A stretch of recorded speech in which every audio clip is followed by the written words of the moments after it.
कवठे-महांकाळ तालुक्यातल्या दलित वस्तीच्या स्मशानभूमीसाठी जागा मिळत नसल्यानं 4 दिवसांपूर्वी दलित महिलेचं निधन झालं असता त्या महिलेच्या प्रेतावर भर पावसामध्ये अंत्यसंस्कार करण्याची वेळ आली। आग्रण धुळगाव इथं दलित समाजासाठी स्मशानभूमीची जागा नाही। इथल्या नागरिकांनी वारंवार मागणी करून देखील स्मशानभूमीसाठी जागा अजून मिळालेली नाही। याबाबतची दखल ग्रामपंचायत, प्रशासन किंवा लोकप्रतिनिधी यांनी घेतलेली नाही।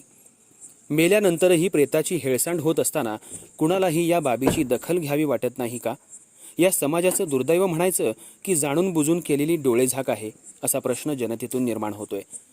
दलित समाजाला स्मशानभूमीसाठी जागा मिळाली नाही तर इथून पुढे प्रेतासह तीव्र आंदोलन करण्याची वेळ येऊ नये याची दक्षता तात्काळ ग्रामपंचायतीसह प्रशासनानं घ्यावी अशी मागणी संपूर्ण समाजातून होतीये। अर्थराज्य न्यूज मराठीसाठी कवठे-महांकाळ प्रतिनिधी जगन्नाथ सकट।